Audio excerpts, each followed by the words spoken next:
విశాఖ జిల్లా పరవాడలో పేదల గృహ సముదాయాన్ని ప్రారంభించిన ముఖ్యమంత్రి లబ్ధిదారులతో మాట్లాడుతున్నారు. ప్రత్యక్ష ప్రసారం ద్వారా చూద్దాం. పెద్ద మనిషినా? ఓకే, సరిగా చూసుకుంటాడమ్మా. బాగుందండి. మాకు పేరు నీ పేరుతో పెట్టామా ఆయన పేరుతో పెట్టాము? ఇల్లు మా పేరే, మా భర్త పేరు, నా పేరునే పెట్టారండి. ఇల్లు ఎవరి పేరుతో పెట్టాను చూసావా? నా పేరునేనండి, నా పేరునే వచ్చింది. నీ పేరుని కాబట్టి అప్పల నరసింహ నీ పేరుతో పెట్టాను.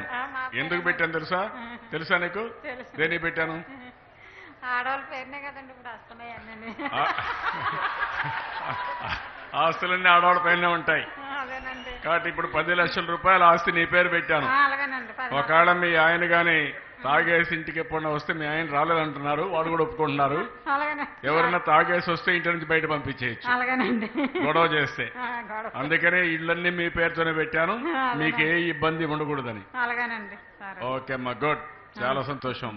బాగా పని చేసుకొని ఆనందంగా ఉండాలి. ఓకే, ఇద్దరిని గట్టిగా చప్పట్లు కొట్టి అభినందించండి. కష్టపడి పని చేసుకుంటున్నారు శ్రమజీవులు. Thank you. వాస్తవంగా మన గౌరవ మానవుల శాఖ మంత్రులు శ్రీ గంటా శ్రీనివాసరావు వారు మాట్లాడట్లేదు, అంటే వారు టైం లేక సార్ ఉపన్యాసం అంతా వెయిట్ చేస్తున్నారు.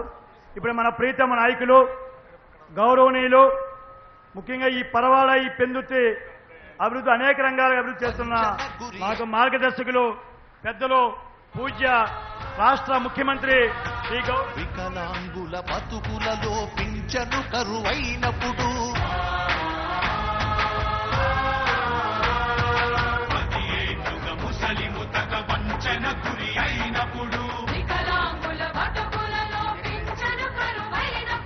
పెద్ద కొడుకు బెటర్ కదా.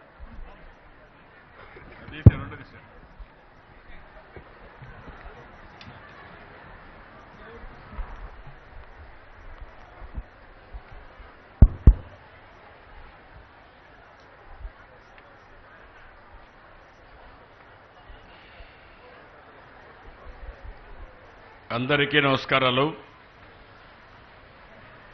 ప్రత్యేకంగా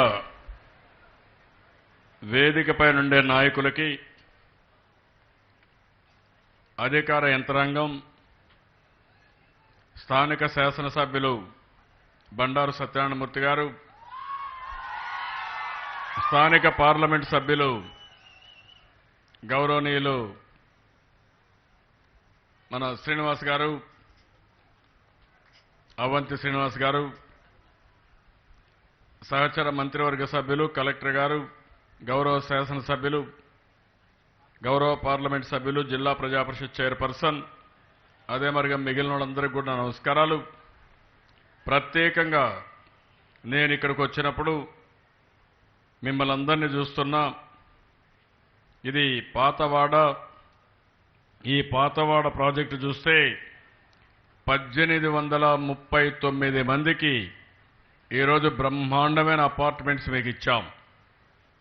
నేను 4 చూశాను, ఊర్లో కూడా తిరిగాను. దగ్గర మీరు చూస్తే 38 బ్లాక్లు ఉన్నాయి. ఒక్కొక్క బ్లాక్లో G+3 ఉన్నాయి. గ్రౌండ్ ఫ్లోర్ +3 కట్టి 38 బ్లాకుల్లో 1839 ఇళ్లు కట్టడం జరిగింది. దీనికోసం 36 కోట్ల రూపాయలు ఖర్చు పెట్టాం.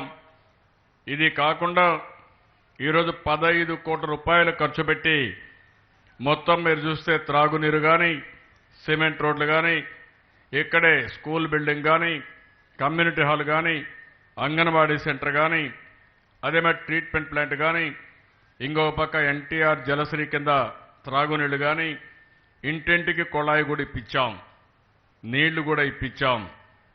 ఇంకా 1-2 పనులు చేయాల్సిన అవసరం ఉంది. పార్క్ ఒకటి ఇప్పుడే ఇంకా పూర్తి చేయాలి. అదేవిధంగా చూసినప్పుడు ఇంకా ఒక 2-3 పనులు ఏవైతే ఉన్నాయో ఇప్పుడే నేను కలెక్టర్తో మాట్లాడాను. కరెంట్ ఒకటి, స్ట్రీట్ లైటింగ్ కూడా పూర్తి చేయాల్సిన అవసరం ఉంది. 75% అయింది, మిగిలిన కూడా పూర్తి చేయాలి. ఇంకొక పక్కన సాలిడ్ వేస్ట్ మేనేజ్మెంట్, దానికి కూడా 49 లక్షలు పెట్టారు, అది కూడా పూర్తి చేయాలి. పార్క్ ఒకటి పూర్తి చేయాలి.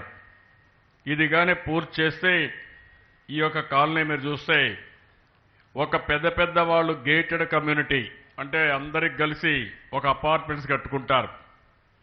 అపార్ట్మెంట్స్ కట్టుకుని అన్ని ఆధునికమైన వస్తువులు పెట్టుకుంటారు. నాకు ఏమాత్రం అనుమానం లేదు, ఒక సుందరమైన ప్రదేశం ఏ పక్క చూసినా పచ్చగా కనపడస్తూ నేను వాళ్ళని అడిగాను, ఇల్లు బాగుందని అడిగితే బ్రహ్మాండంగా ఉంది, తిండి లేకపోయినా పర్వాలేదు, ఈ ఇంట్లో మేము బతికిపోతాం, బ్రహ్మాండంగా ఉంటుందని మొత్తం చెప్పారంటే చాలా ఆనందంగా ఉంది.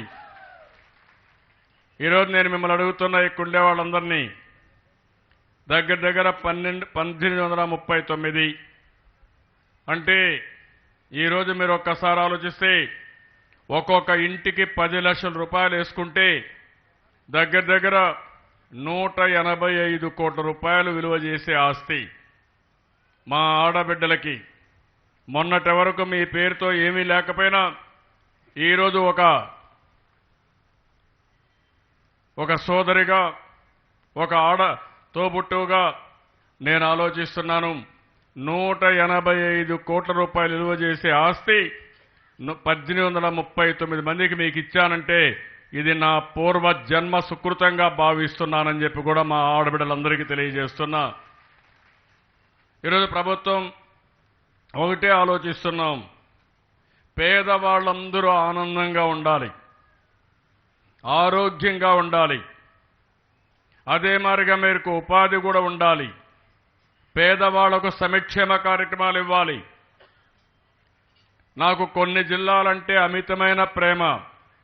దానికి కారణం ఎప్పుడు కూడా నన్ను ఆశీర్వదించారు, తెలుగుదేశం పార్టీతోనే ఉన్నారు. అందుకని ఒక పక్క అనంతపురం కానీ, ఈస్ట్ గోదావరి కానీ, వెస్ట్ గోదావరి కానీ, విశాఖపట్నం కానీ, మొదటి 4 జిల్లాల్లో ఈ 4 జిల్లాలు ఉంటాయని చెప్పి మరొక్కసారి మీ అందరికీ విజ్ఞప్తి చేస్తున్నా.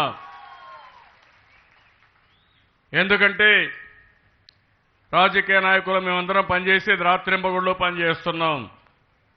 దేనికోసం పనిచేస్తున్నామని మీరు ఆలోచిస్తే మీ అందరికీ మెరుగైన జీవన ప్రమాణాలు కలిగించాలని, మీరు కష్టం లేకుండా వీలైనంత వరకు ఆనందంగా జీవితాన్ని గడపాలని ఆలోచిస్తాం. అదే మరిగా మేము చేసే పనులకి మీలో కూడా ఒక ఆనందం, మా మీద ఒక మంచి మాట, ఒక మంచి పని చేసిన దానికి మీ ఆశీర్వాదాలు మాకు కావాల్సిన అవసరం ఉంది. ఈ ప్రాజెక్టు చూశారు, ఇది అసాధ్యం అనుకున్నారు. ఇలాంటి ప్రాజెక్టులన్నీ కాంగ్రెస్ పార్టీ ఎక్కడ కూడా సాధ్యం చేయలేదు. అరాకొర పనులు ప్రారంభించడం, పూర్తిగా మధ్యలో వదిలిపెట్టడం, ప్రజలకు ఎక్కడ లేని ఇబ్బందులు కలిగించారు. ఈరోజు రాష్ట్రం విభజన జరిగింది, చాలా ఇబ్బందులున్నాయి. 2.5 సంవత్సరాలు అయింది. కానీ ఈరోజు నేను ఒక దృఢ సంకల్పంతో ముందుకు పోతున్నాను. నాకు కష్టాలు ఎన్నున్నా పర్వాలేదు, పేదవాళ్ళకి ఎవ్వరికీ ఇబ్బంది కలగకూడదనే ఉద్దేశంతోనే నేను సంక్షేమ కార్యక్రమాలకు శ్రీకారం చుట్టాను. పేదవాళ్ళకి 43 లక్షల మందికి 200 రూపాయలు పింఛను, 1000 రూపాయలు చేసి ఎన్టీఆర్ భరోసా కింద ఇచ్చింది తెలుగుదేశం ప్రభుత్వం అనే విషయం మీరు గుర్తుపెట్టుకోవాలి. అంత మునుపు 200 రూపాయలు ఇచ్చేవారు. నేను ఎన్నికలప్పుడు తిరిగాను, మీ కష్టాలు చూశాను. ఆ రోజే నేను అనుకున్నాను, మిమ్మల్ని ఆదుకోవాలి, మీ పిల్లలు మిమ్మల్ని చూసుకోకపోయినా ప్రతి ఒక్క ఇంటికి ఒక పెద్ద దిక్కుగా, పెద్ద కొడుకుగా ఉండి మిమ్మల్ని ఆదుకోవాలని చెప్పి, ఆదుకుంటానని చెప్పాను. ఈరోజు నా మాట నిలబెట్టుకున్నానని చెప్పి మరొక్కసారి మీ అందరికీ విజ్ఞప్తి చేస్తున్నా. ఇంకొక పక్క ప్రతి ఒక్క ఇంటికి ఒక్కొక్క వ్యక్తికి 5 కేజీల బియ్యం, 20 కేజీల ఆంక్ష ఉంటే తీసేశాను, ఈ పాస్ పెట్టాను. ఎక్కడా 5 గ్రాములు తక్కువ కాకుండా మీకు బియ్యం ఇచ్చే కార్యక్రమానికి శ్రీకారం చుట్టాను. నెలవారీగా 20వ తారీఖు వరకు మీరు తీసుకోవచ్చు. పెన్షన్ కానీ, బియ్యం కానీ మీ ఫేర్ ప్రైస్ షాప్లో మీ వ్యక్తి దగ్గర ఇవ్వకుండా రాష్ట్రంలో ఎక్కడుంటే అక్కడ తీసుకునే విధానానికి శ్రీకారం చుట్టాను. ఒక నెల తీసుకోకపోతే రాబోయే 2 నెలల్లో తీసుకోవచ్చు. ఎవరికి ఎక్కడా ఇబ్బంది లేని వ్యవస్థ తీసుకొచ్చాను. రేపు మళ్ళీ అక్టోబర్ 2వ తారీఖున చంద్రన్న బీమా పథకాన్ని ప్రవేశపెడుతున్నాను. ఆ చంద్రన్న బీమా పథకంలో మీరు చూస్తే ఎవరైనా యాక్సిడెంట్లో చనిపోతే 5 లక్షల రూపాయలు, పూర్తిగా వికలాంగులైతే 5 లక్షల రూపాయలు, పాక్షికంగా వికలాంగులైతే 3,72,000 రూపాయలు, సహజ మరణమైతే 30,000. అదే మరి పిల్లలు ఇద్దరికి సంవత్సరానికి 1,200 రూపాయలు ఆర్థిక సహాయం చేస్తున్నాం. నేను ఒకటే ఆలోచిస్తున్నా, ఈ పేదవాళ్ళకు ఒక భద్రత ఉండాలి. మీరు ఎప్పుడు కూడా ఒక్కొక్కసారి బాధపడతా ఉంటారు. నేను చనిపోతే నా కుటుంబానికి ఏమవుతుందని బాధపడే సమయంలో నేనున్నాను, నేను అండగా ఉంటాను. మీరెవ్వరు కూడా అధైర్యపడవద్దు. దానికోసమే ఒక భద్రత ఇవ్వడానికి 5 లక్షల రూపాయలకు మీకు ఇన్సూరెన్స్ ఇప్పించానని చెప్పి మరొక్కసారి మీకు తెలియజేస్తున్నా. ఒక్కొక్కసారి శాశ్వతంగా వికలాంగులైపోతే అప్పటి నుంచి మేమేమవుతాం, మాకెవరు తిండి పెడతారని బాధపడతారు. అందుకే ఈరోజు 1,500 రూపాయలు నేను పింఛన్ ఇస్తున్నాను. రెండోది 5 లక్షల రూపాయలు ఇన్సూరెన్స్ డబ్బులు ఇప్పిస్తానని చెప్పి కూడా నేను మీకు తెలియజేసుకుంటున్నా. ఇదే కాకుండా మీ పిల్లల చదువు కోసం ఆలోచిస్తున్నాను. మీ పిల్లల్ని బాగా చదివించడం కోసం ఒక్కొక్కసారి మీరు చూస్తే నెలవారీగా స్కాలర్షిప్లు ఇస్తున్నాం. అదే మరి రెసిడెన్షియల్ స్కూల్స్లో పిల్లల్ని చదివిస్తున్నాం, ఉచితంగా చదివిస్తున్నాం. ఎవరైనా విదేశాలకు పోవాలంటే ఎస్సీ, ఎస్టీ, బీసీ, మైనారిటీ, కడాన కాపు కార్పొరేషన్లో ఒక్కొక్కరికి 10 లక్షల రూపాయలు ఇచ్చి విదేశ చదువుకు కూడా శ్రీకారం చుట్టిన ఏకైక ప్రభుత్వం ఈ తెలుగుదేశం ప్రభుత్వం. పేదవాళ్ళు అనాథలు కాదు, దిక్కులేని వారు కాదు. మీ పిల్లలకు కూడా ఆశలున్నాయి. ఆ పిల్లల్ని చదివించే బాధ్యత, వాళ్ళ తెలివికి ప్రాధాన్యత ఇచ్చే బాధ్యత నేను తీసుకున్నాను. ఇంకో పక్కన పేదవాళ్ళందరికీ ఒకటే ఆలోచిస్తున్నాను. ప్రతి ఒక్కరికి మీకు రాబోయే రోజుల్లో నెలకు 10,000 రూపాయలు కనీస ఆదాయం సంపాదించాలని. ఎక్కడన్నా ఇండస్ట్రీలో పనిచేసుకున్నాం, చిన్న చిన్న వ్యాపారాలు చేసుకున్న వాళ్ళు ఉంటారు. కానీ ఎవరైతే ఇంటి దగ్గర ఉంటారో మీ తెలివితేటలన్నీ ఉపయోగించుకుని నెలకు 10,000 రూపాయలు సంపాదించే మార్గం చూపించాలని డాక్రా సంఘాల ద్వారా ఆలోచిస్తున్నా. ఈరోజు ఒక విషయం మీరు గుర్తుపెట్టుకోవాల్సింది, నిన్న మొన్న స్మార్ట్ పల్స్ సర్వే చేశాను. ఇప్పటికే 3,40,00,000 మంది వివరాలు సేకరించాం. ఇంకా దగ్గర 1,50,00,000 మంది వివరాలు సేకరించాలి. ఈ సమాచారం వస్తే నాకు రాష్ట్రంలో ప్రతి ఒక్కరి ఆర్థిక స్థితిగతులు అర్థమవుతాయి. కొంతమంది కావాలని అంటున్నారు, దీనివల్ల కార్డులు తీసేస్తారని. కార్డులు తీసేయం, పెన్షన్లు తీసేయం, అవసరమైతే ఇంకా ఎక్కువ ఇస్తాను.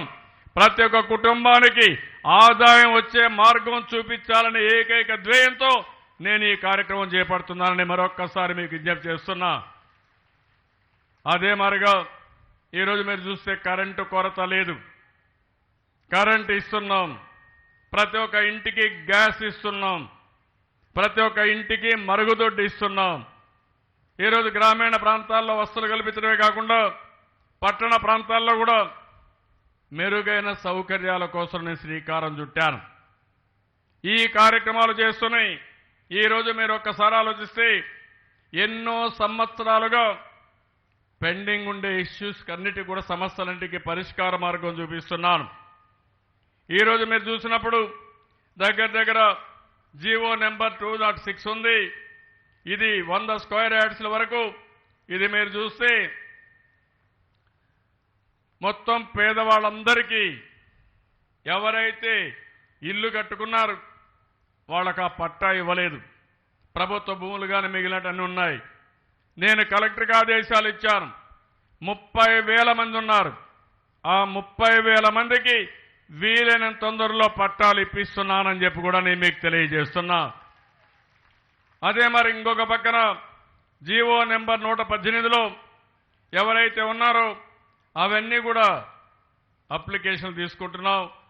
100 స్క్వేర్ యార్డ్ల పైన ఉన్న వాళ్ళకు కూడా రూల్స్ ప్రకారం రెగ్యులరైజ్ చేయడానికి ఒక కార్యక్రమం తీసుకున్నాను. గాజువాకలో హౌస్ కమిటీ వేశాం. మొన్నే నేను డిసైడ్ చేశాను నామ్స్ అన్ని కూడా. దీనికి కూడా అప్లికేషన్ పిలిచాం. 12,000 మందికి వాళ్ళు ఉండే ఇంటి జాగాకి రెగ్యులరైజ్ చేసే కార్యక్రమానికి శ్రీకారం చుట్టానని చెప్పి కూడా నేను మీకు తెలియజేస్తున్నాను.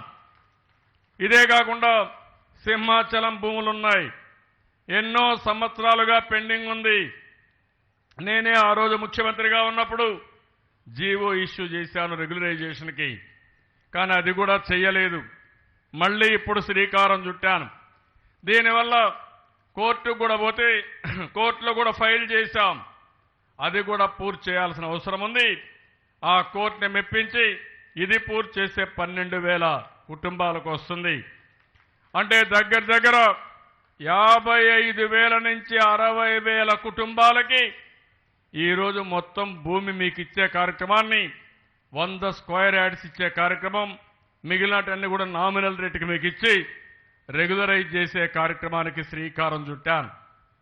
ఒక్కొక్క స్క్వేర్ యార్డ్ చూస్తే ఆవరేజ్న 5,000, 10,000, 20,000, 30,000 కూడా ఉంది, ₹1,00,000 కూడా ఉంది. అంటే మీరు గుర్తుపెట్టుకోవాల్సింది, ఇక్కడ ఏ విధంగా అయితే 10 లక్షల రూపాయల వరకు ఒక్కొక్కరికి ఇల్లు ఇచ్చామో ఈ ఇంటి జాగాలు కూడా అదే విలువైన ఇంటి జాగాలు ఈరోజు ప్రభుత్వం మీకు ఇవ్వబోతున్నాను. తొందరలోనే రెగ్యులరైజ్ చేస్తానని మరొక్కసారి ఈ మీటింగ్ ద్వారా మీ అందరికీ విజ్ఞప్తి చేస్తున్నా. గ్యాస్తో తప్ప కట్టెల పొయ్యికి కాలం చెల్లింది. మీకు ఏ ఇబ్బంది లేదు. పూర్తిగా ప్రతి ఒక్కరికి వంట గ్యాస్ ఇప్పించే బాధ్యత నేను తీసుకుంటున్నానని చెప్పి కూడా నేను మీకు తెలియజేస్తున్నా. ఇవన్నీ వచ్చినప్పుడు మీకు కూడా సమయం తగ్గిపోతుంది, అంటే ఫ్రీ అవుతారు. అందుకే నేను ఇంకోటి ఆలోచించాను, ఒక వినూత్నంగా ఆలోచించాను. మామూలుగా ప్రతి ఒక్క ఇంటికి మీరు టీవీకి సిటీ కేబుల్ నుంచి ఒక కనెక్షన్ తీసుకుంటారు. దానికి 200, 300 రూపాయలు పే చేస్తున్నారు. ఇప్పుడు నేను ఆలోచించింది, ప్రతి ఒక్క ఇంటికి డైరెక్ట్గా మీ కరెంట్ పోల్ నుంచి ఒక ఫైబర్ గ్రిడ్ ద్వారా ఒక వైర్ తీసుకొస్తున్నాను. అది నేరుగా మీ టీవీకి కనెక్ట్ చేస్తాను. దీనివల్ల 15 MPBS వస్తుంది. దీంట్లో 100 ఛానళ్ళు నేనే మీకు సప్లై చేయిస్తాను. వీడియో వస్తుంది, ఇంటర్నెట్ ఉంటుంది. దీనివల్ల మీరు పిల్లలు బాగా చదువుకోవచ్చు. ఎవరైనా ఆడబిడ్డలు ఏదైనా పనికి డాక్రా సంఘంలో పోతే మగవాళ్ళు ఇంటి దగ్గర ఉంటే వంట కూడా టీవీ చూసి మీరే చేసుకోవచ్చు. తమ్ముళ్ళు ఆ సమయంలో బిర్యానీ కూడా తయారు చేసుకొని బ్రహ్మాండంగా ముందుకు పోయే పరిస్థితి వస్తుంది. ఒకవేళ ఆడబిడ్డలు అలసిపోతే వంట ఒకరోజు చేసి పెడితే తప్పులేదు. అమెరికాలో మగవాళ్ళు ఆడవాళ్ళు అందరూ కలిసి వంట చేసుకుంటున్నారు, ఒకరికొకరు సహాయం చేస్తున్నారు. ఆ రోజులు ఎక్కువ దూరం లేవు. అదే మాదిరిగా ఈరోజు ఇంకొక పక్కన చూస్తే మీ వాళ్ళు ఎక్కడన్నా ఉండి చదువుకుంటా ఉంటే నేరుగా వీడియో కాన్ఫరెన్స్ పెట్టుకుని మీరు మాట్లాడుకునే అవకాశం వస్తుంది. 2 ఫోన్లు కూడా మాట్లాడుకోవచ్చు. ఇవన్నిటికి కూడా 149 రూపాయలు మీరు కడితే ఎంత సమయం కావాలంటే అంత సమయం దీన్ని ఉపయోగించుకునే పరిస్థితి వస్తుంది. అలాంటి కార్యక్రమానికి శ్రీకారం చుడుతున్నా. ఎవరైనా ఒక స్వయం ఉపాధి చేయాలంటే ఏ విధంగా చేయాలనో టీవీ చూసి పనిచేసుకునే పరిస్థితి వస్తుంది. అది కూడా మీరు గుర్తుపెట్టుకోవాల్సిన అవసరం ఉంది. నేను ఇవన్నీ పెట్టిన తర్వాత ఒకటే ఆలోచించాను, కడవన్నీ చేయగలిగాను. ఈరోజు పేదవాళ్ళకి ఇండ్లు కట్టియాలి. ఇంత మునుపంతా కట్టిన ఇండ్లు నిరుపయోగంగా ఉన్నాయి, నివాసయోగ్యంగా లేవు. నేను ఈరోజు గర్వపడుతున్నా. ఈరోజు మేము కట్టిన ఇండ్లు మీరు చూస్తే రోడ్లైతే ఎక్కడ కూడా బ్రహ్మాండమైన కాలనీలో కూడా మారిగా రోడ్లు ఉండవు. బురద ఎక్కడా లేదు. నేరుగా బీటీ రోడ్ నుంచి మీ కాలనీకి వస్తే సిమెంట్ రోడ్లో ఇంట్లో దిగే పరిస్థితి వస్తుంది. బురద దూకే పరిస్థితి లేదు. మురుగునీరు ఎక్కడా నిలవదు.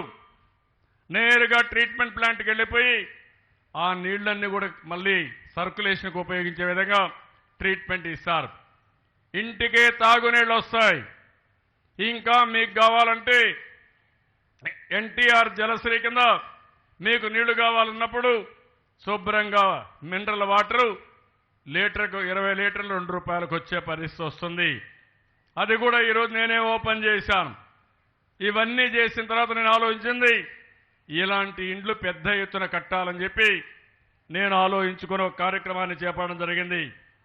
ఇప్పటి వరకు దగ్గర 40,108 ఇండ్లు 846 కోట్లతో ఈ జిల్లాలో పూర్తి చేస్తున్నామని చెప్పి కూడా నేను మీకు తెలియజేస్తున్నాను. కొన్ని ప్రారంభించాం, కొన్ని ప్రారంభించబోతాం, సంవత్సరంలో పూర్తి చేస్తున్నాం. అదే మరిగా పాత ఇండ్లు ఏవైతే 2015-16లో కొన్ని ఫౌండేషన్ వేశారు, కొన్ని లింటల వరకు చేశారు, అక్కడికే వదిలిపెట్టారు. అలాంటి ఇండ్లు 30,436 ఇండ్లు పూర్తి చేసే బాధ్యత తీసుకున్నాం. ఈ రెండు చూస్తే దగ్గర 71,000 ఇండ్లు రాబోయే సంవత్సరంలో పూర్తి చేసే బాధ్యత ఈ ప్రభుత్వం తీసుకున్నదని చెప్పి కూడా నేను మీకు తెలియజేసుకుంటున్నాను. ఇప్పుడు పట్టణాల్లో నేను ఒకటే ఆలోచించాను, కొన్ని కొత్త ఇండ్లు వస్తున్నాయి. ఆ కొత్త ఇండ్లలో 5-6 లక్షల రూపాయలు మీరు పెట్టుకుంటే ఇక్కడ ఎట్టయితే ఒక 10 లక్షల రూపాయలు ఇంటికి విలువ చేసిందో అలాంటి ఇండ్లు కట్టాలనుకుంటున్నాను. అందులో మీరు చూసినప్పుడు దగ్గర ప్రభుత్వ భూమి ఉంటే అందులో ప్రైవేట్ వాళ్ళని పిలిపించి కట్టిస్తాం. ఈరోజు మీ వీధి దీపాలు వెలకపోతే ఒకప్పుడు మీరు ఫిర్యాదు చేసేవాళ్ళు, మీరు ఫిర్యాదు చేసినా పట్టించుకునేవాళ్ళు కాదు. ఈరోజు కంట్రోల్ రూమ్లో పెట్టుకుని నేనే అమరావతిలో నుంచి విశాఖపట్నంలో ఏ బలుపు ఎలగలేదు, ఎన్ని గంటలు ఎలగలేదు, ఎప్పుడు కాలిపోయింది, కాలిపోతే ఎందుకు పట్టించుకోలేదో యాక్షన్ తీసుకునే అవకాశం నాకు వస్తుందని చెప్పి కూడా నేను మీకు తెలియజేస్తున్నా. మీరు మీ బల్బు కాలిపోయింది చూసే లోపలనే నేను ఆ బల్బును రిపేర్ చేయించే పరిస్థితి వస్తుంది. రిపేరు చేయకపోతే తప్పకుండా కన్సర్న్ అధికారులపైన కానీ లేకుంటే ఆ లైట్లు మేనేజ్ చేసే వ్యక్తి పైన పనిష్మెంట్ ఉంటుందని చెప్పి కూడా నేను మీకు తెలియజేస్తున్నా. ఈరోజు మీరు ఒకసారి చూసినప్పుడు డెవలప్మెంట్లు మీరు చూస్తున్నారు. ఒకప్పుడు రోడ్డుకంతా గుంతలు పడితే రోడ్డు వేసే పరిస్థితి లేదు, గుంతలు పూడ్చే పరిస్థితి లేదు. ఈరోజు రోడ్లు కానీ అన్నీ కూడా ఒక పద్ధతి ప్రకారం మెయింటైన్ చేస్తున్నాం. కొంతమంది ఎవరైనా అర్బన్ ఏరియాలో పేదవాళ్ళు ఇళ్లు కట్టుకోవాలంటే వాళ్ళకు కూడా 2,30,000 రూపాయలు సబ్సిడీ ఇచ్చి వన్ టైం ఇచ్చి వాళ్ళను కూడా ప్రోత్సహిస్తామని చెప్పి కూడా నేను మీకు తెలియజేస్తున్నాను. వీటన్నిటి వల్ల ఒకటే ఆలోచిస్తున్నాను, పట్టణ ప్రాంతంలో పేదవాళ్ళకి ప్రత్యేకంగా ఇప్పుడు ఎట్లయితే ఇండ్లు కట్టామో ఇదే ఇండ్లు కడతాం. ఇంకా అవసరమైతే ఇలాంటి ఇండ్ల పక్కనే కొంతమంది డబ్బులు ఉండేవాళ్ళ ఇండ్లు కూడా కడతాం. అందరూ కలిసి ఉండాల్సిన అవసరం ఉంది. దానికి కావలసిన కామన్ ఇన్ఫ్రాస్ట్రక్చర్ తయారు చేస్తాం. షాపింగ్ మాల్స్ కానీ, పిల్లలు ఆడుకునే ప్లే గ్రౌండ్స్ కానీ, ఇవి కూడా ఇంకా అవసరమైతే డాక్రా సంఘాలు ఉపాధి చేసుకోవాలంటే అలాంటి ఇన్ఫ్రాస్ట్రక్చర్ క్రియేట్ చేసి మీరు వస్తువులు తయారు చేసి మార్కెట్కి కూడా తీసుకుపోయే సౌకర్యాన్ని ఏర్పాటు చేస్తాను. నా ఆలోచన ఒకటి, మీకు న్యాయం జరగాలి. మీరు కష్టపడి పనిచేయడం కంటే తెలివితేటలతో పనిచేసే వ్యవస్థకు శ్రీకారం చుడుతున్నాను. ఉదాహరణకు రేపు ఒక కార్యక్రమాన్ని ఇచ్చాను. దోమల వల్ల మలేరియా వస్తూ ఉంది, డెంగ్యూ వస్తూ ఉంది, జేఈ వస్తూ ఉంది. అదే మరి ఇంకా అనేక రోగాలు వస్తున్నాయి. డెంగ్యూ వస్తే ప్లేట్లెట్లు పడిపోతాయి. దానిపైన 4-5 రోజుల్లో కానీ ప్లేట్లెట్ ఇచ్చిపోతే ఇమ్మీడియట్గా మీ ఆరోగ్యం క్షీణిస్తుంది, చనిపోయే ప్రమాదం కూడా వస్తుంది.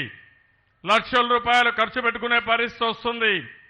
మలేరియా వస్తే ఒక రకమైన దోమ కుడితే మలేరియా వస్తుంది. ఆ మలేరియా వల్ల మీకు అనేక సమస్యలు వస్తాయి, బలహీనం అయిపోతారు, ఆరోగ్యం చెడిపోతుంది, బాడీలో శరీరంలో ఉండే శక్తి కూడా నశిస్తుంది. నేను అందుకనే ఒక పిలిపిచ్చాను, దోమలపై దండయాత్ర, పరిసరాల పరిశుభ్రత అనే కార్యక్రమం ఇచ్చాను. రాష్ట్రం మొత్తం ఏవైతే మనకొచ్చే కమ్యూనికబుల్ డిసీజ్ అయితే అంటువ్యాధులైతే ఒకటి దోమల వల్ల వస్తాయి, రెండోది మనం తాగే నీళ్ల వల్ల వస్తాయి, మూడోది వాతావరణంలో వైరస్ వచ్చి దానివల్ల వస్తుంది. ఈ మూడు కూడా కంట్రోల్ చేయాలనుకుంటున్నాను. ఈరోజు మీరు చూస్తే మరుగుదొడ్లు చాలా ముఖ్యం. మరుగుదొడ్లో మీరు మరుగుదొడ్డుకి పోతే మీ ఆరోగ్యం బాగుపడుతుంది, ఆడబిడ్డల ఆత్మగౌరవం ఉంటుంది. కానీ ఇటీవల కాలంలో మరుగుదొడ్లు కట్టకుండా చాలా ఇబ్బంది పెట్టారు. నేను ఒక ప్రతిష్టగా తీసుకున్నాను. మా ఆడబిడ్డల ఆత్మగౌరవాన్ని కాపాడాలని ఒక ప్రత్యేకమైన కార్యక్రమానికి శ్రీకారం చుట్టాను. ఇప్పటి వరకు మీరు చూస్తే రాష్ట్రంలో పట్టణ ప్రాంతాల్లో అక్టోబర్ 2వ తారీఖుకి 100% మరుగుదొడ్లు కడుతున్నాం, పబ్లిక్ టాయిలెట్ కూడా పెడుతున్నాను. పోయిన సంవత్సరమే అన్ని స్కూల్స్లో మరుగుదొడ్లు కట్టి మన పిల్లలకు సౌకర్యాన్ని కల్పించాను. గ్రామీణ ప్రాంతాల్లో కూడా రాబోయే 2 సంవత్సరాల్లో 100% మరుగుదొడ్లు కడతాం. మరుగుదొడ్డి నాగరికతకు చిహ్నం, ఆత్మ గౌరవానికి ప్రతీక. అందుకని మీరందరూ కూడా మరుగుదొడ్లు కట్టుకోవాల్సిన అవసరం ఉంది. అదే మాదిరిగా మీ ఇల్లు పరిశుభ్రంగా పెట్టుకోవాలి. మీ ఆరోగ్యం మీ మీద ఆధారపడుతుంది. మీరు ఒక్కోసారి బాత్రూమ్ అయినప్పుడు మళ్ళా ఓ చేలు కడుక్కోవడం, ఒక్కోసారి వాతావరణంలో మార్పులు వచ్చినప్పుడు నీళ్లు కూడా వేడి చేసి తాగితే చాలా వరకు సౌకర్యంగా ఉంటుంది. లేకపోతే మినరల్ వాటర్ తాగితే ఇబ్బందులుండవు. అదే మాదిరిగా మస్కిటోల్ని పూర్తిగా నిర్మూలించాలి. మీ ఇంట్లో నీళ్లు నిలవన్నా, మంచినీళ్ళు నిలవన్నా 5-6 రోజులు నీళ్లు పెట్టుకున్నా అందులోనే దోమలు తయారవుతాయి. అది కుడితే డెంగ్యూ వస్తుంది. పరిసరాల్లో చెట్లు లేకుండా చూసుకోవాలి, ముండ్ల కంపలు లేకుండా చూసుకోవాలి, చెత్త మొక్కలు లేకుండా చూసుకోవాలి, నీళ్లు కూడా లేకుండా చూసుకుంటే మలేరియా రాదు. నేను అందుకని ఈ రాష్ట్రంలో అంటువ్యాధులు లేకుండా చేయాలనుకుంటున్నాను. మీరు కూడా ఆలోచించాలి. మీరు పోతూ పోతూ ఇల్లు అయితే పరిశుభ్రంగా పెట్టుకుంటాం, రోడ్డు నాది కాదని చెత్తంతా రోడ్డు మీద వేస్తే ఆ చెత్తే మన ఆరోగ్యానికి దెబ్బతీస్తుంది. ప్రతి ఒక్కరిలో ఒక బాధ్యత ఉండాలి, క్రమశిక్షణ ఉండాలి. నేను చెప్పే ప్రతి ఒక్క విషయం మీ ఆరోగ్యం కోసం, మన భవిష్యత్తు కోసం చెప్తున్నాను, మన పిల్లల భవిష్యత్తు కోసం చెప్తున్నాను. నేను పెద్ద ఎత్తున అభివృద్ధి కార్యక్రమాలు చేస్తాను. మొన్నే హుదూద్ తుఫాన్ వచ్చింది. హుదూద్ తుఫాన్ వచ్చి విశాఖపట్నాన్ని అతలాకుతలం చేసింది. నేను మాత్రం భయపడలేదు. ఆ రోజు చెప్పాను, మనవలు చూసి హుదూద్ తుఫాను భయపడాలి తప్ప దానికి భయపడవలసిన అవసరం లేదు. విశాఖ వాసుల సంకల్పం, ఉక్కు సంకల్పం, భయపడద్దని పిలిపించాను. సంవత్సరం 6 నెలలైంది. ఈరోజు విశాఖపట్నాన్ని మీరు చూస్తున్నారు. ఒక సుందరమైన నగరంగా తయారు చేస్తున్నాం, బ్రహ్మాండమైన కార్యక్రమాలు చేస్తున్నాం. మొన్నే పోయిన సంవత్సరం ఇన్వెస్టర్స్ మీటింగ్ పెట్టి దగ్గర 43 దేశాలు వచ్చి ఇక్కడ భాగస్వాములయ్యారు. ఇంకో పక్క నేవీ ఇక్కడే ఉంది. ఆ నేవీ తరపున మీరు చూస్తే 55 దేశాలు నేవీ మొత్తం వచ్చి మన విశాఖపట్నంలో ఆర్కే బీచ్ రోడ్లో విన్యాసాలు చేసి మన ప్రధానికి, మన రాష్ట్రపతికి సెల్యూట్ చేసే పరిస్థితి వచ్చింది. అది విశాఖపట్నం గొప్పతనం అని చెప్పి కూడా నేను మీకు తెలియజేస్తున్నా. మళ్ళీ మొన్నే మీరు చూస్తే ఏదైతే బ్రిక్స్ కాన్ఫరెన్స్ ఇక్కడే విశాఖపట్నంలో పెట్టాం. మళ్ళీ జనవరి, ఫిబ్రవరిలో మళ్ళీ ఇన్వెస్టర్స్ మీటింగ్ ఇక్కడే పెడుతున్నాం. ఈరోజు విశాఖపట్నం ఒక సుందరమైన నగరం. ఒక పక్క సముద్రం, ఇంకో పక్కన చూస్తే కొండలు, ఒక పక్కన చూస్తే ఆహ్లాదకరమైన చెట్లు. ఇలాంటి క్లైమేట్ ఉండేది ఎక్కడా లేదని చెప్పి కూడా నేను మీకు తెలియజేస్తున్నాను.